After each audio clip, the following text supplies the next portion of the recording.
As you interact with Emiratis, as you interact with like expats living in UAE, like what's the vibe like?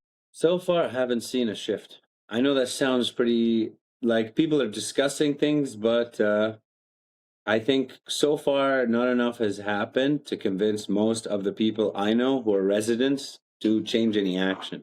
People are waiting to see what happens. People are still not panicking. People are still going about their day as usual, if I'm being honest. The devil is beautiful and attractive, and the truth is humble and ugly. And that's it. Of course, the evil looks good and sounds good. Of course, that's what the devil has. It has beauty, it has charm. The good guy, he looks humble and shabby. And most people will always pick the devil. They'll always, you know, choose to be angry at Dubai for nothing when Dubai done nothing to anyone whatsoever. I think Islam hates us. They have done nothing except wreak havoc and terror for our faith and our religion. Professed values of the Western countries, democracy and constitutional and human rights, at least they should speak about this. And it's like, I feel like religion just is making it worse. They say they believe in God, but I think they're just anxious. Before we talk about politics, let's look at the fundamental things. That when we stand up to those who oppress our communities, that Allah accepts from us that as a form of jihad. And it requires people with guts to follow God in an era that everyone does whatever is right in their eyes. Will you distance yourself from those who think differently? Or will you join us at the table and talk about what is really important? This is the Al-Ma'idah Initiative, conversation without compromise. Welcome back to the Al-Ma'idah Initiative podcast. Today, I am here with Obaid AlZaabi. Am I saying that right? Yep, that's my name. Okay, Obaid is a former diplomat and is currently a political commentator who speaks about a range of issues. And right now, there is a war between America, Israel, and Iran. And one of the opening salvos the Iranian side made in this was to launch a crazy amount of missiles and drones towards the United Arab Emirates. What has that been like living through that on the ground? Okay, well, thanks for having me on, James. So it was kind of surreal. I was sitting in my house here in Abu Dhabi, and we started feeling the walls and the glass shaking, the windows shaking. I think we never felt that. That was from all the anti-missile defense systems. So at the first few days, people were kind of in shock. The government was very good at stopping the attacks. There were a few stray debris that hurt people. That did happen. But in general, people were quite calm. Since then, since the first few days, I think there have been quite a few people who have left. Not too many, but there are some people who have left. School has been suspended. We don't know how long this is going to go on for. The government has been pretty effective at stopping them. They hit the French base, so the French military came and their planes are being deployed. The South Koreans have deployed their THAAD system. The Americans, of course. I know that the Ukrainians have experience with the Shahed drone. So basically, it's quite a defensive operation, is what I'm hearing. But as an individual, honestly, not much has changed. I know that sounds crazy. I thought it would be more dramatic myself. I guess I went to the beach one day. Like, I'm still doing things as normal. It's Ramadan here, so people are still gathering. They're going out all the time. I think the main thing is people who are visiting will probably not want to come. I think people might leave for a bit until it's clear when this is going to be over. The defense systems are working, but at the same time, it's a really dramatic situation. The United States has gone to war. Israel's gone to war. I don't know what is going to happen in Iran. We're hoping that some kind of deal is made. Trump can end this. I'm sure it's not just the UAE, right? I have friends in Kuwait. His windows got shattered from the explosion, the blasts. My friend in Bahrain, his building got hit where he owns an apartment. Luckily, he wasn't there. So for us in the GCC, it's different. Never experienced this. We hope it gets solved sooner rather than later, but who knows? You know? Yeah. So I was just in Riyadh. I was in Bahrain. I was in Dammam. I was in Dubai and Abu Dhabi. So like I have a friend who works at the U.S. consulate in Dubai. So everywhere my friends live is getting attacked right now. It's pretty crazy. Yeah. So what would you say like the mood is like on the ground right now? Like as you interact with Emiratis, as you interact with like expats living in UAE, like what's the vibe like? So far, I haven't seen a shift. I know that sounds pretty like people are discussing things, but I think so far not enough has happened to convince most of the people I know who are residents to change any action. So, I mean, there's some discussion about going away for a couple of months. I think people are pretty calm. I was surprised. The first few days, people told me that they were very impressed because the UAE defense system really like delivered. The UAE's allies are delivering, so people seem a bit confident. But I think people are waiting to see what happens. People are still not panicking. People are still going about their day as usual, if I'm being honest. Yeah. Okay.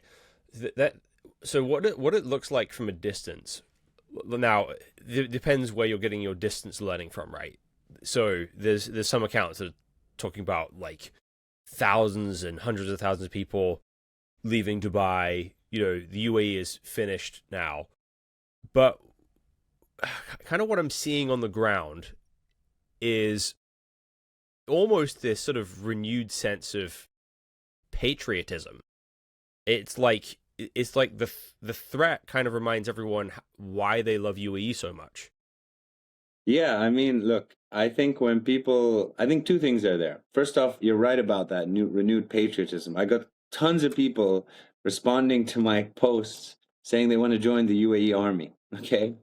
So I wasn't expecting that. I have a friend of mine, a Russian, who was basically posting on their own that they're not going to leave no matter what happens.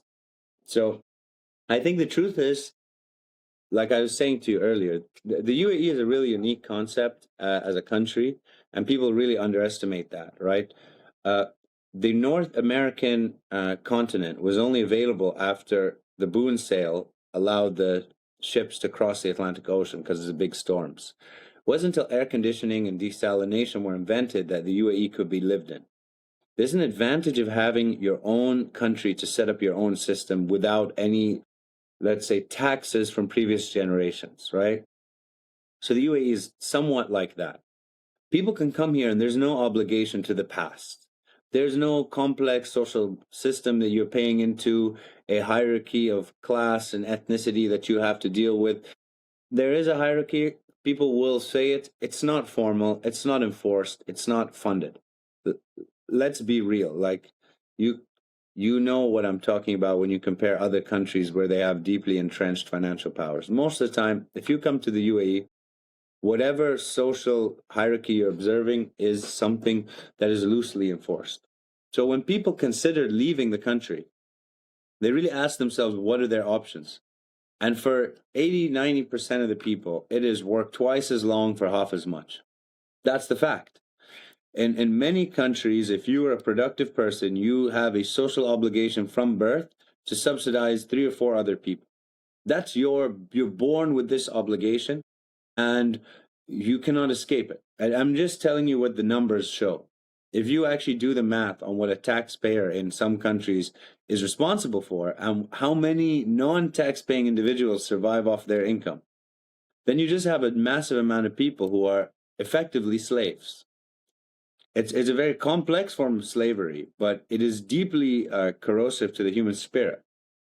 And so I think whether it's UAE or whether it's Singapore or whether they create a new, distributed community in Bangkok and Nairobi, people are not going anywhere. And that's the thing. The people in the UAE have gathered here because it is a place where they can live their own way of life. Now, a lot of people don't like it, and that's fine, but it is what it is. And I don't think they're leaving. I think the war will end, and they will come back, and they will continue, because nothing has changed so far. So what I noticed when I was talking to people at this time, like I always try and make an attempt to speak to like migrant workers whenever I'm in a country like this. What I noticed is if you meet somebody who's maybe like over 40, they generally have a more cynical view of the UAE and Emiratis in general. Whereas if you meet people who are like under 30, they have a much more positive view. So I would say the opposite is what I've observed. Really? Yeah. And I would explain this like this. Older generations of Emiratis most likely were not as globalized. They were not as sympathetic to other nationalities, less open to it. So maybe they were harsher. Maybe they talked to foreigners in a more aggressive way. Maybe they knew less English. There was less language to communicate. So you would think that the older generations would have a worse or more negative opinion. But I've started to observe among younger migrants a sort of resentment growing. And honestly, I think it's really deeply tied to like a global Marxist perspective. Honestly, everywhere you go, even if it's in Britain, there's deep race politics, gender politics, and I think I think the UAE and the Gulf have been put into the same camp as the colonizers and as a concept. That's why during the World Cup, even though Qatar has done nothing to anybody outside the Middle East, let's say, they really have not hurt anyone. You had people all over the world boycotting that World Cup. So I definitely think there is a target against the UAE. For example, the British I think they are losing a lot of workers, highly productive workers, and a lot of heavy, like rich taxpayers to the third world, to the UAE, to Singapore, to new tax districts. And so they have no incentive to be favorable towards us. Yeah. So I think that the younger generation is actually developing a very anti-UAE perspective. And it's not coming from their experience in the country, but a perception. For example, they did a study in the US where they asked people if someone had been racist to them after an interaction, the exact same interaction. And before half of them, they told them that this person will be racist to you. And if you've been primed to believe someone is racist, you're way more likely to feel like they were racist to you. So I just see this happening.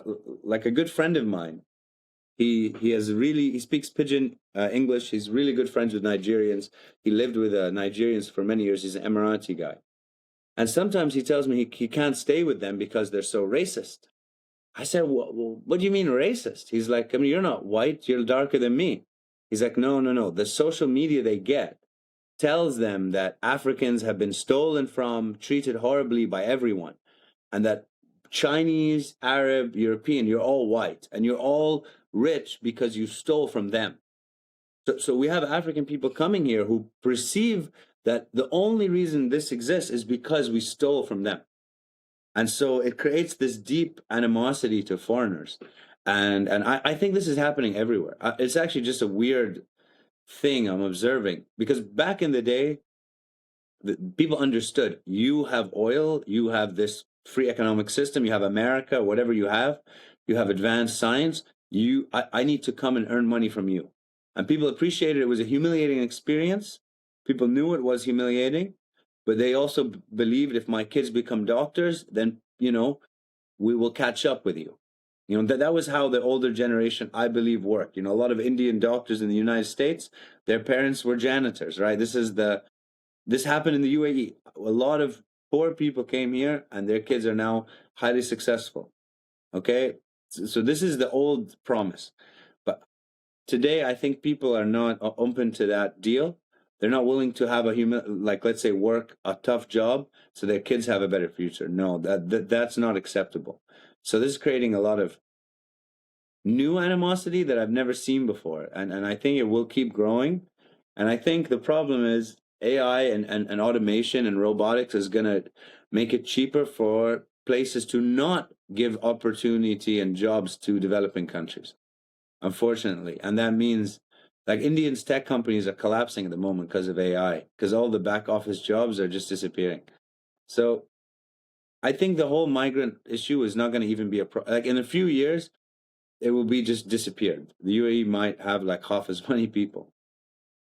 Yeah. So who I was talking to when I was there was like, again, I'm not disputing what you're saying. I'm sure that's true. That dynamic is happening everywhere.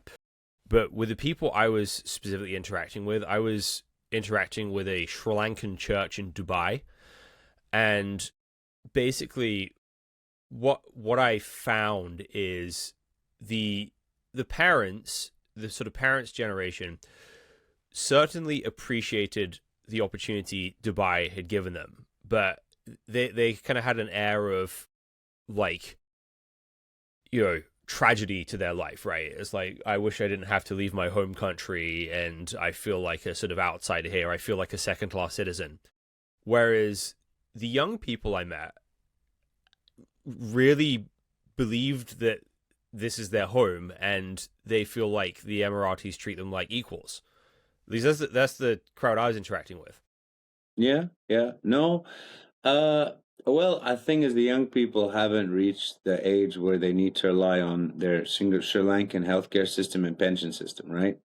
So the older people are facing the reality that they are almost stateless, okay? Mm-hmm. Yep. And, you know, this isn't just their problem. This is called the middle class problem. I myself, I know this sounds ridiculous. I'm starting to believe that in the future, as an upper middle class person, the government services that are available for Emiratis will no longer be relevant to my life. Just like if you live in London, you don't use the NHS, you have private healthcare. The way things are going, it's just not reasonable that I rely on the government for any benefits, and also the number of people who need them are too many. So this is common in many countries. So these Sri Lankan people were from a lower class background. Now they're in a middle class, and they realize that they don't get any benefits. It's a tough situation. And look, most people, middle-aged people, you know, are going to have some issues like that. And it's a fact. At least they can go to Sri Lanka, and the cost of living there is very low, right? As an Emirati, I have nowhere to go. So like, I'm always living in an expensive country, you know? So if I don't get a lot from my government, it's impossible to survive here, right? Like, I could live for the rest of my life in Sri Lanka on the money I make in 1 year, you know? That's a fact. So, you know, it's tough. The younger people, I think, already know, you know, they're optimistic. They think they're going to make it.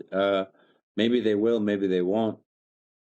But, you know, that's just how it is. You know, the winners and losers. It's all just,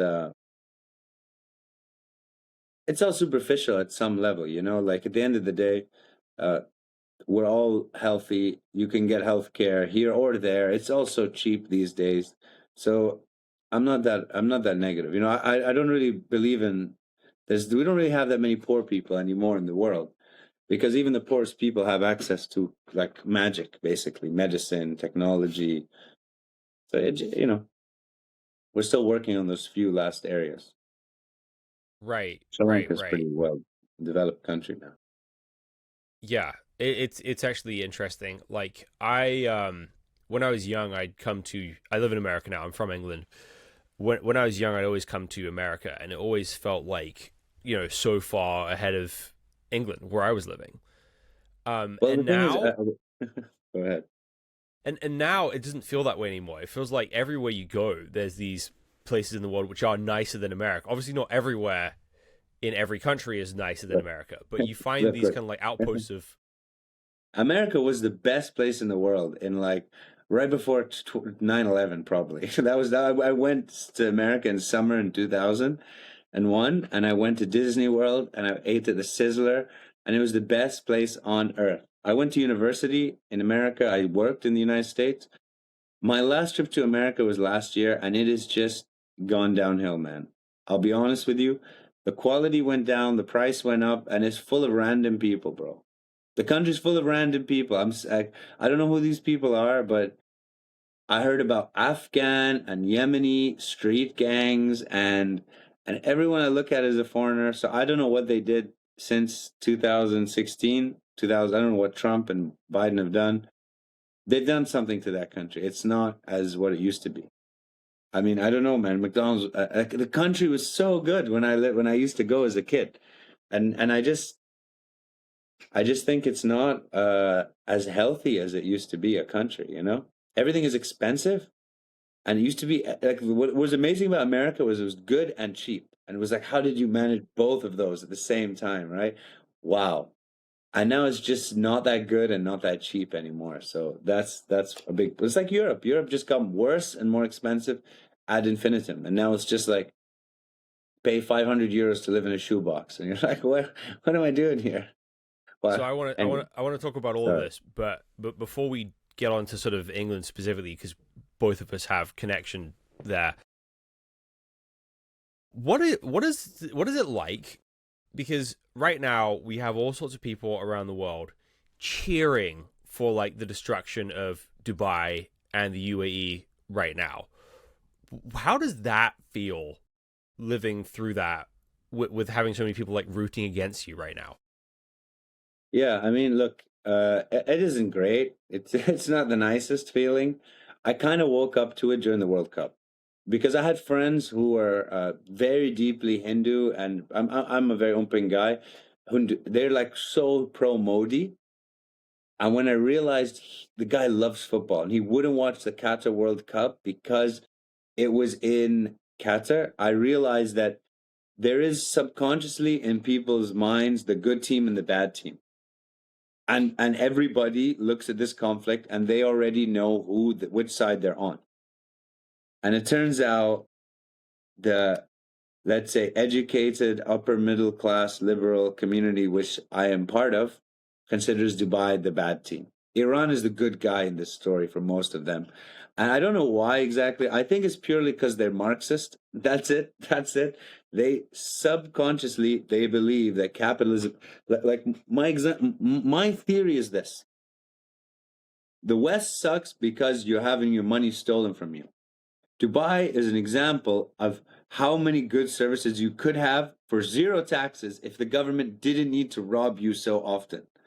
And so in order for the narrative to make sense, why Dubai, you can't just do that at home, like why it's not allowed, is because Dubai is evil.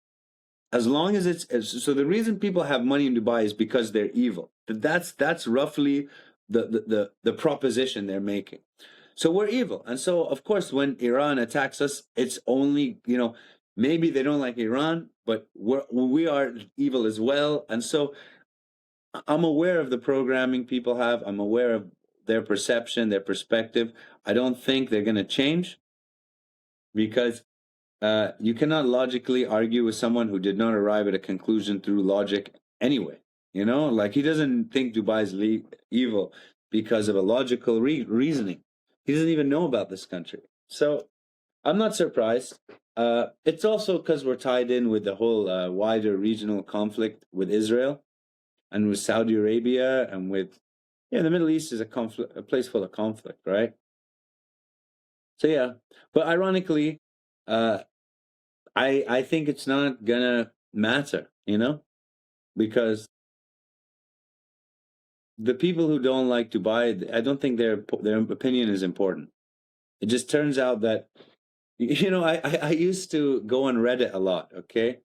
I got banned from Reddit, obviously, because I didn't agree with them, and they were saying black power, and I said, what if someone were to say white power? They're banned straight away for being racist, obviously. So I got into it with Reddit. I started to think, who are these people on Reddit who are like this? And then I realized Reddit is what would happen if the lower class had social media. If the guy making your coffee, if the guy making your Subway sandwich was expressing his opinion, that's what Reddit would be. So because I used to argue with people on there, and there would be people who cannot even keep a job, who get fired like 7 times in a year, and they're like, "Oh, I know how to fix the economy," and I'm like, guys, you can't even show up to work on time. So the majority of people who dislike Dubai are simply people who would fail in Dubai, and they would not get any free money, and there would be no collect 200 because you pass go, and so they would be a loser in Dubai. So of course they hate Dubai. They want to live somewhere where being a loser is rewarded. And most winners, that's why winners want to like en masse. The people who make more money want to move here, and the people who get free money from the government want Dubai people to stay with them. You know, it's just a money thing. Yeah, just about money. I think the odds are like stacked against you guys on a number of fronts, right? So the sort of socialist European countries don't like you because you're capitalists, and then a lot of people in the Muslim world see Dubai as something that's like fundamentally like betrayed Islam by all the sort of like, you know, tolerance there, right? And so you have, but then a lot of the people that would like, you know, economically align also don't know what to do with Dubai because of the sort of like the whole Muslim thing. So it's difficult to find friends. Yeah, I mean, look, the French are our friends, and look, the truth is, I don't think people are going to have a favorable view of Dubai in any socialist country. It's just not going to happen. And I given up trying to argue with them because fundamentally, like for example, when I worked for the government, right, I used to deal with these crazy people at Amnesty International. Oh my God. So like you ask them, okay, you don't like our situation. What could we do? What would look great to you? And they're like, you need to have homosexuals in positions of power. You need to have female like rulers, and it's a series of like totally fine things. Like it's not necessarily that they're a problem. It's just that none of these things actually help the country. So it's like, why are you so adamant we have to focus on things that actually have no proven track record of benefiting the people who live in the country? You know, show me the relationship between the proportion of homosexuals in government and, you know, the efficiency of road building. It's just the relationship isn't there. So I just think a lot of these people are not serious. In the UAE, we have like a goal. We're not really, the government isn't in and of itself the goal. Who cares about the government? The government is only a means to an end. The goal is a prosperous life where everyone can live, no matter what your religion, culture, you know, within reason, everybody should live fine. Everyone should make good money, and it should be a happy life, right? You want to go to a Chinese school or French school or Japanese school. You want to marry 2 women, 3 women, 4 women. You know, you want to have your own nightclub or a mall or a mosque. You just do whatever you like. Just don't, you know, like if you have to achieve this outcome while at the same time following the ideal set forth by these people, you won't achieve your outcome. So which is more important to you, the goal or the way you do it? So this is my issue with the whole discourse with them. Yeah, so I think one thing that the sort of Marxists and the sort of Islamists, let's call them that, have in common is that both of their ideals are rooted in imagined utopias. Yeah, it's nonsense. You're right, totally. And so in order to sort of like, you know, if you're comparing the UAE with this sort of imagined utopia, then of course it looks bad. But if you compare it to anywhere in the real world, or if you just kind of compare it to itself, then you do have some like tangible improvements, right? So I would say that, like, is being a migrant worker in UAE the best thing in the world universally? No. Is being a migrant worker in the UAE better now than it was 10 years ago? Yes. Yeah, definitely. So, and the thing is, it's like if you spend time in Africa in the developing world, like I do, right? I do projects there. people make like for example, a Talabat delivery driver in the UAE, I found out, makes between 6 and 7,000 dirham, which is almost $2,000, which is $24,000 a year. Okay, tax free. He has his lodging and his equipment all paid for, so he's almost 80-90% he's taken home. That is like 15 times the annual average income in Pakistan. It would take him the better part of 15 years to earn that money. So a 2-year term here is like 3 decades. You know, there's no amount of comparison. And of course, the quality of life has improved for everyone. The ACs got better, the pays got higher, we have minimum wage. There's like worker protection, there's a pension system they have, there's healthcare system, like all of this stuff is there. The point is, the economic value created by the UAE system is so high that the least competent workers can arbitrage their labor for a 10 or 15x. So you can do, because there's still delivery drivers in Addis Ababa. You know, trust me that they have the same issues. They just get paid a fraction of what they get paid here. And so this is what drives a lot of the migrant workers. My housemaid, for example, she makes like $600 a month. Is very low. She's built a house for her family in the 3 years she worked for me. For me to buy a house takes 25 years or 20 years of paying. Now, it's not the same, but if you see the amount of money we spend in this country, I'm sure you know in Seattle, right? You live in Seattle, that's a very high cost of living area, right? Yeah, go to Montana, right? You can do so much more in Montana. That's kind of what it is. Except, you know, we're highly, there's like 2 other things, right? Most migrants don't want to live here, okay? It's hot, it's a desert, it's a very closed culture, okay? Let's leave the globalized part of the UAE. The Emirati community is extremely monolithic. We have the same consistent culture across everyone. So if you're not Arabic, if you're not Muslim, there's not much you can do. You can't marry people. As a guest, we're happy to be part of the culture, but people are not going to be happy if we have like people who are not Muslim, not Arab, and even it goes to tribal, the wrong tribe in our communities. So we don't really have the option of naturalizing foreigners. If we naturalized everyone after 20 years, the UAE population would be way higher, and most Emiratis, we would effectively have no control over the country. Yeah. Okay. So that seems like an easy transition, right? Because your mother is Scottish, right? Yes, and my wife is English, actually. Really? Okay. Yeah. So my mom moved here in 1979 to Bahrain. My grandfather was part of building the oil industry, and my wife moved here when she was 8, in 2000 or 99, 2001 maybe. Yeah. So you talk about it being difficult to sort of integrate into the Emirati culture, yet, you know, your mother and your wife have, like, how Yeah. Like, so you speak from experience, or what? Are there exceptions to that? What do you explain that to me? Well, look, that word you use is integration, right? Definitely, there are many foreigners who moved here. I could name 3 or 4 ministers who are not Emirati; they're Palestinian.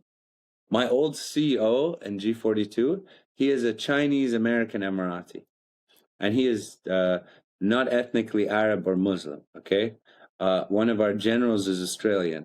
We have.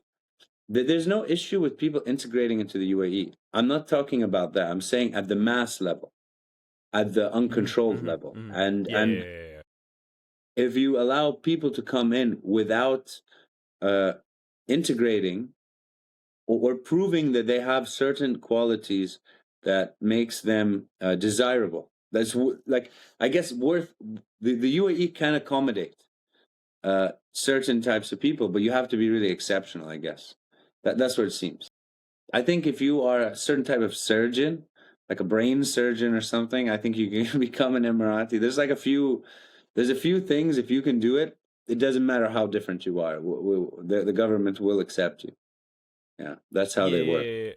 Yeah. Well, I think this is true for any culture that's collectivist always has exceptional individuals that don't fit into the collective in it, right? It's just like harder to get to that point. So like Japan is a great example of this, is that it's a very conformist culture, but it still has room for exceptional people that don't fit in. You just got to work really, really, really hard and be really, really exceptional to be able to just like do your own thing there. Well, so I know a little bit about Japan. I speak Japanese, actually. I Really? lived there for a period of my life. I had a mentor there, a Japanese guy called Aki Kinjo. And he was very good, and he worked for this Nomura banking firm in Tokyo. He told me he would get perfect scores in performance, but he would do really badly in harmony and team cohesion and all this social stuff. He was a bit of he was not a very team player. So I told him, Aki, you're not getting along here in Japan. We want you to go to New York. We think you'll do great there. And he went to New York, and he had a wonderful career. And he never went back to Japan. I met him in Japan when he was retired. So, yeah, I mean, look, at the margins, everything can work, right? Napoleon was Corsican in the end, right? So there's no issues there. I'm just saying, like, the number of people that are live in the UAE versus the number who become naturalized is totally different than any other country that you would expect, like Britain. So all the people who live there, maybe 5 to 10% will be naturalized, maybe more. Yeah. In the UAE, it's less than 1 in a million, maybe. Okay. Maybe one. Yeah, okay. That tracks.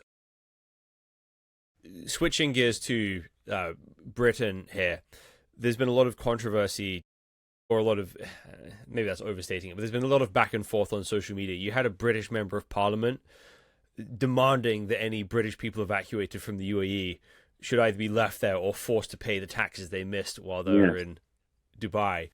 So there's a lot of back and forth right now. People kind of saying, well, Dubai is still safer than London. What you're British and Emirati, right? Because presumably you're also a British citizen. Well, technically no, but technically no. Yeah. Oh yeah. The UAE only permits. Yeah, but I have the right, I think, to request it or something. The British don't mind. But yeah, I have a lot of knowledge about the UK. I never lived there. Been there on holiday a few times. I lived in the US more than the UK, to be honest. But yeah, the British are not being very friendly towards us. And I think it's because Britain has changed, as a country. And leaving aside the GCC and their kind of whatever attitude towards people avoiding the draconian British tax system, it shows a sense of weakness, If you can't defend your people one place, then you can't defend them anywhere. So they say the Spanish took a nap one afternoon and woke up and the world they'd lost their empire. The British, when my grandfather was born, the British ruled the entire planet. Now look at it. It's a sad state of affairs. I don't know what to say more about the British. It is what. So I have come to accept that the glory of the British Empire, which of course all revisionists like to slander with their nonsense fake history, but I'll leave that to them to negotiate. They like to slander the greatest empire to ever live, to ever be created, and it was too great and too broad for one political entity to manage.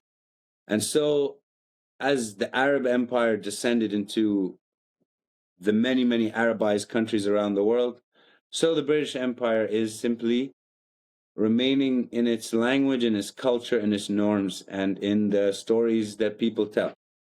And the American Empire is not really an extension of it, but rather almost a parasitic element, destroying it and consuming what's left of it for its own sustenance without really adding anything to the empire itself. That's my opinion on Britain. Maybe to summarize. So I was having a conversation with my parents the other day, and something occurred to me that when Alexander the Great's empire divided into four, you had what's referred to as the successor states, right? So you've got the Ptolemies in Egypt, you've got the Seleucids in, Syria, Turkey, you've got the Macedonians, and I think you could actually make a pretty decent argument that the UAE is like a British successor state in some ways. Oh, for sure, 100%. Because look, I wrote a book called the Emirati model. So the existence of the UAE begins with the displacement of the Gulf Arabs from the naval control of the Indian Ocean. And the way they did it is they picked certain desert tribes to elevate, and those tribes are still in control today. Britain, they say the Roman Empire became a church, the British Empire became a bank. Well, let me ask you, okay, how involved are the British in the GCC? They're everywhere. Like I have friends who work for consulting firms, legal firms, banking firms. It happens in marriage. It happens in healthcare, in the regulation. It is simply going to forever permeate the British Emirati culture and the GCC, because it is kind of the part of the ethos that created this country, and so it'll never disappear, I don't think. Same with Malaysia and Singapore. I think they're always going to have some elements of British, and a British culture, and I think it doesn't even have to be relevant. Like, why do the Americans keep putting Roman pillars all over their capitals, right? Because there's something aesthetic about it that's gonna. The Chinese are back now in their school learning classics of Roman and Greek for their students, because there's something about that Victorian era which is never going to disappear from the minds of people. Yeah, I believe that. So there's a proverb Solomon wrote. It says, "A servant who deals wisely will rule over a son who acts shamefully, and will share inheritance as one of the brothers." And I kind of think that's what happened, right? That England has forgotten the things that made it successful at one point. Yeah, it's exactly right. Yeah, I mean, there's nothing we're applying. This is what I'm saying. I wrote this in my book. The concepts that I see in the UAE are pretty much all to be found in the average English gentleman of the year 1910. This is nothing new. There's nothing we're doing that's special. It's just, typical British policing, very strict, very free trade, low, inflation, and even the way we deal with foreigners is a British concept, of like, everyone is equal before the law, and there's no accommodation for too much accommodation. There's a standardized way of approaching everything. So if you have an Arab father, or any older Arab gentleman, they will all tell you how much they loved listening to the BBC radio. There's something about the concept of standardizing speech and news and behavior across all people, which is what the British brought, that worked. It worked in Kenya, it worked in the UAE, it worked in Malaysia. And that's just gonna keep persisting. And look at DIFC. What is DIFC's secret? English common law, right? But then if you go into England, like, that's the thing. The sad thing is, everyone looks backwards if you assume England, where it is today, is the England of the past. Everyone looks like they're catching up, but no, England has gone in a weird direction. If you look at the turn of the century, the 20th century, barely any laws were made by Parliament. Nearly all laws were done through jurisprudence. If you look at the last 15 years, Parliament produces thousands and thousands and thousands more laws than ever in history. So, yeah, it's those sort of like ideals of the British Empire, I think, that are really impactful in the UAE, in Hong Kong, in loads of countries. And they're going to stay like that, because the Americans don't offer something that's real. I'll be honest with you. The American offer of capitalism is allow me to exploit your currency, and and it's not as idealistic. And I can explain this actually, and maybe this is a criticism of Americans.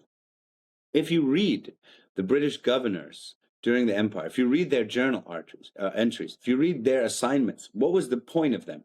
You will learn why the British Empire was different, and why people don't understand it. So why did they record so many famines? What happened was, in the beginning, the British were trying to steal as much resource as possible. They were basically pirates. That was the original wave. After not even long, like 5, 10, 15 years, the British industrialists went back to these people and they said, stop bringing resources here. We don't need resources here. We need markets for our goods. So they were sending these generals and governors to restructure society in India and Africa and China to create a consumer class. And they would identify in India, for example, these very strict landowners were controlling this huge region through religion, and they would like innovate and even add to the Hinduism. And this is going to get me in trouble, right? But like the Kumbh Mela, the Mahakumbh Mela, the biggest Hindu festival, is a British invention. It was no Mahakumbh Mela before the British came and invented it. And they thought it would be a good way to create like festivals and trade. Like people will never appreciate exactly what they did for these people. And they did it for the goal of creating a richer country they could sell products to. And that actually, it took the English and their private boys' school, all this, camp stuff they used to do. It took the British Navy and the culture of the empire to create governors who could go into such a diverse range of places and actually improve the economy. Now, the people the revisionists who hate the British, which are many, they will go and look at every famine that happened during that era and attribute them all to British evil, which is not true. Sometimes they made mistakes because no one knows how the economy works. And if there was no British person recording, chances are more people would have died. Okay, maybe not in so dramatic or localized an area, but the British were massively improving the quality of life. And this, people are going to not agree with me. And that's just fine. I don't care. They're wrong. Yeah, I did analysis on this. And yeah, the British certainly didn't help with some famines. But with life expectancy in general, there's still probably net more Indians than there would have been without the British Empire. Now, that doesn't justify like the bad stuff, but it's at least interesting. Yeah, I mean, well, look, the thing is, there's so much to learn, because I do a lot of aid work in Africa, and I do a lot of developing world work. There's so much to learn from these people, and the problem is there's someone who has an agenda who wants to paint it as evil, and they want reparations or some crap, right? But if the British didn't conquer India, the French would have. And it was the British who beat an Iraqi general to take over India, I remind you, because the Arabs were already in charge. The same with Africa. The Belgians fought Arabs to take over the Congo, and I could go on and on and on. It's simply not an accurate description. So for the GCC, we love the British. I would say people here never got that dose of postmodern Marxism, because we don't allow it in our schools and in our culture. That's what it is. If you go to Africa, they're extremely Marxist. The CIA and the USSR have really invested heavily in creating a deeply Marxist political structure there. So if you talk to average, like, I got worried. I have some friends who went to Rwanda recently. This black nationalism is a very dangerous ideology. It's extremely racist. There have already been a genocide against Arabs in Tanzania and serious attacks against Indians in Uganda. So with the way the black nationalists are moving in Africa, I expect many, many race-based murders and genocides to happen in the coming years. So we have to be careful about too much grievances over the past. Remember, the British abolished slavery, and they put 2/3 of their GDP of that year towards paying off buying slaves and freeing slaves. I repeat, if you were a British person born, I think, before 1985, you have yourself paid in towards the system, towards the abolishment of slavery. Every British person born before 1985 has paid. The only country who has paid to abolish slavery, because the British were still paying that debt off in 1985. So anyone who doesn't give us credit, sorry, mate. I'm not interested in it. You can pay for other people's freedom. You can, when you paid some money, you can talk. Yeah, I think again, it's comparing the reality to the imagined utopia, right? It's like the British Empire was bad, sure, but compared to what, right? And that's what you've got to, yeah. And the thing is, if you approach the world like a cynical capitalist, it sounds heartless, but in general, it lays the groundwork for people's lives to actually improve. And if you're a Marxist, you sound like you're a lover of humanity, and you sound very, noble and humanitarian, and you're actually laying the groundwork for people's misery. Yes, yeah. I mean, I was arguing with someone the other day, and someone said, well, how come those people don't say what you're saying? And I said, listen, the devil is beautiful and attractive, and the truth is humble and ugly. And that's it. Of course, the evil looks good and sounds good. Of course, that's what the devil has. It has beauty, it has charm. The good guy, he looks humble and shabby. He doesn't have that cadence, and it just, but he's true. And that's always going to be the case. And most people will always pick the devil. They'll always, choose to be angry at Dubai for nothing, when Dubai done nothing to anyone whatsoever. The fact that we don't charge people taxes has nothing to do with the UK. We didn't start this. We never did have taxes. You remember, you didn't have taxes before either, income taxes. You know, the average British taxpayer pays more money than a Russian serf. Okay, a Russian serf, it gives more grain, less grain per year than a British taxpayer. Come on, guys. Well, that's not my fault. I didn't do anything. I have nothing to do with the British tax system. You're the guys who are crazy. And it's just they have to fight against us. They have to criticize Dubai, because we are an example. If Amnesty International, their argument is basically, if you are good things will happen to you. And we define what's good, and that's their kind of their monopoly on good. But as far as Dubai goes, we made it doing not what everyone said we should do. We did not. And of course, now that we're successful, we do all the metrics: females, ministers, gender empowerment, climate change. We can afford it now. But it's a fact. It doesn't work. None of this stuff works, man. And when people are poor, stop messing around. Like this, we don't have time to mess around. Right. And I think about, I often think about like the Gulf, and I think of like, it's wrong to compare the Gulf to like the modern West. I think a better comparison would be to say, Victorian London, which for a while was a miserable place for a lot of people, but that was not the end result, right? Once you have that kind of like, wealth built, then you can use it to start improving people's lives, which England did, but it meant it was messy on the way there. And every real success is messy. Well, look, if you want to get utilitarian about it, a lot of the people in the Gulf choose, and there are shit jobs. It is hot. It is miserable. It is humid. A lot of the people who work here choose that job because the happiness their family has offsets their misery. And that's what people don't understand. It's very tough in the developing world. You could not imagine what it's like in Ethiopia. You really can't. Doctors in Egypt make like $200, $300, $400. A policeman in Colombia makes $200. So you have no agency in that world, because you can never earn enough money to be strong enough to deal with the problems in your country. You can't deal with the army. You can't deal with, let's say you're Iranian, the Iranian government, or in India, the caste system. Pakistan, they have landlords. Africa, I don't even know, they have their own problems. You can't get out of that problem. Even the British, you can't, if you're born and you're not a great student, you're not the best student, you get, B's and C's, you're pretty much screwed. That's it for you.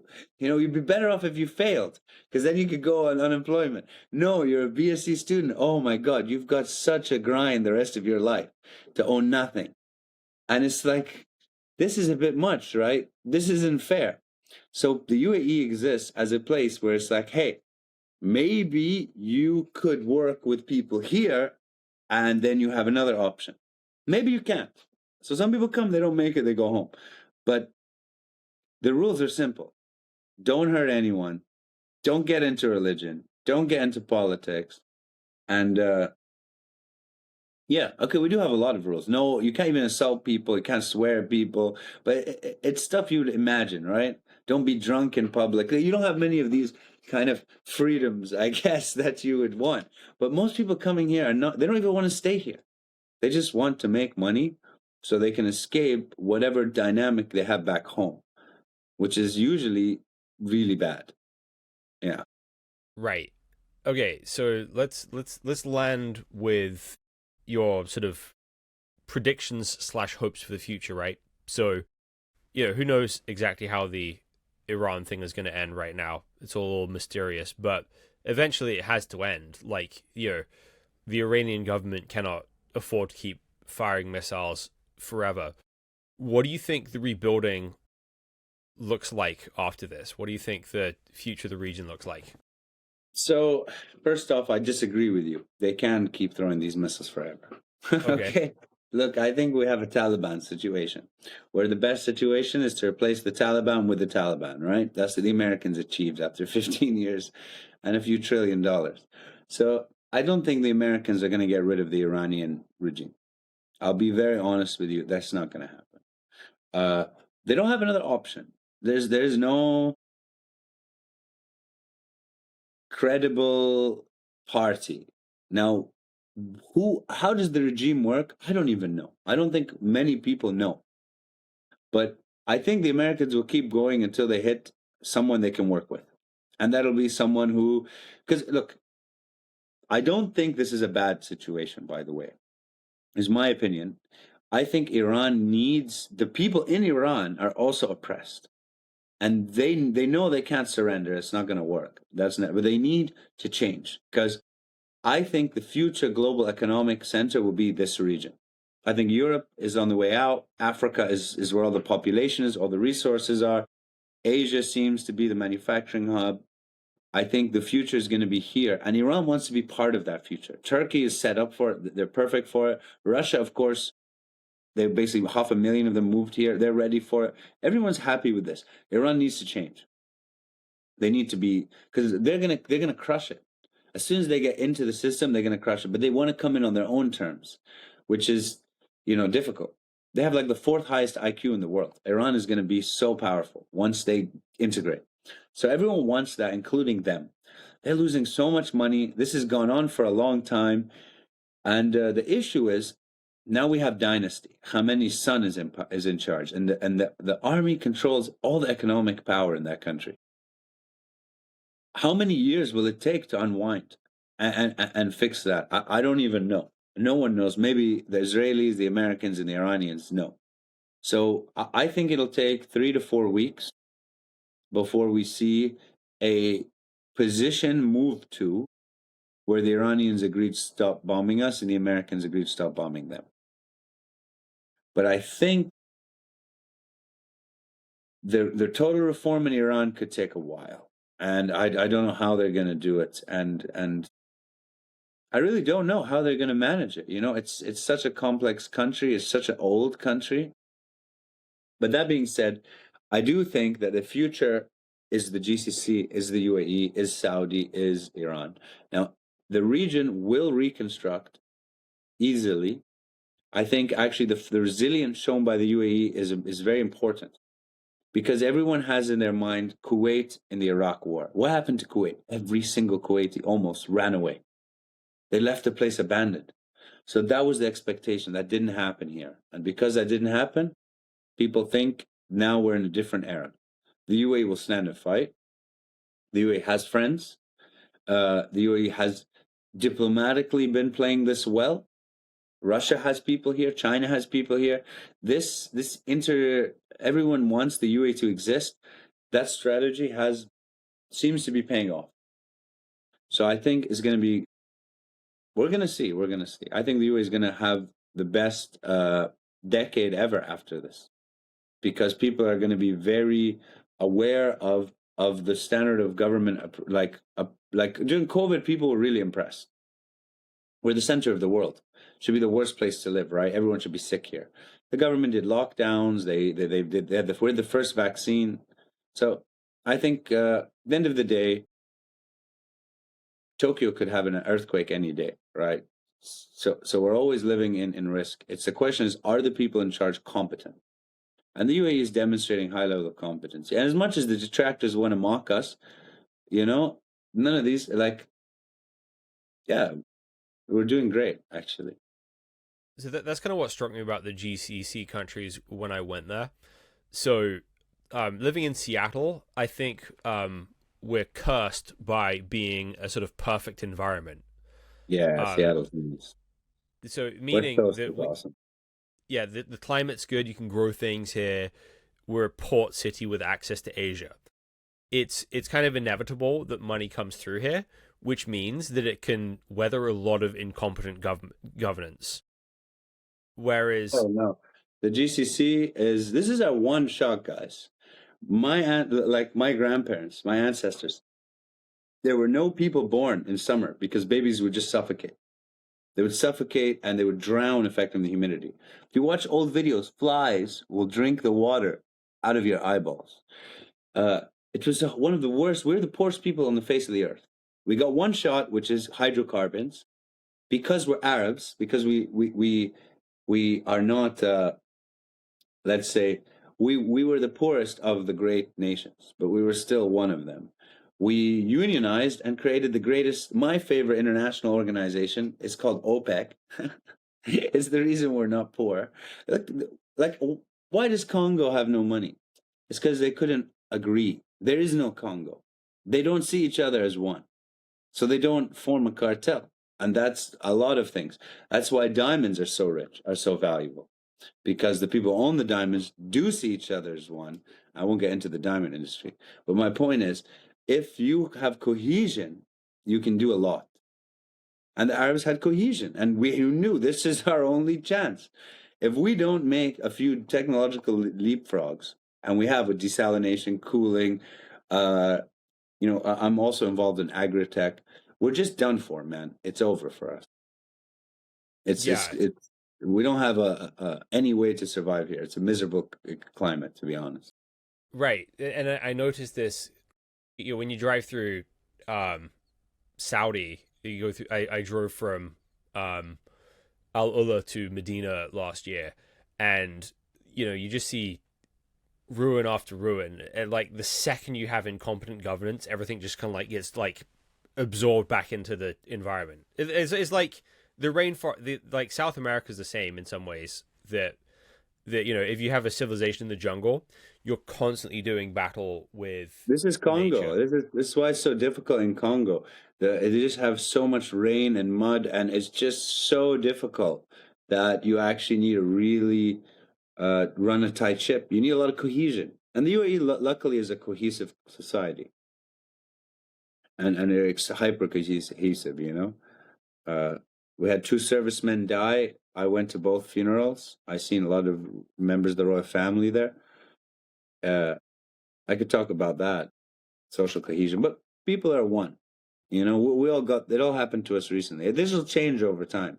2-3 generations, you won't see this anymore, of course. It's already started to change. Thank you so much for sharing your thoughts, and thank you for being on the podcast. And thank you guys for listening to the Al Maida Initiative podcast. We'll be back next time.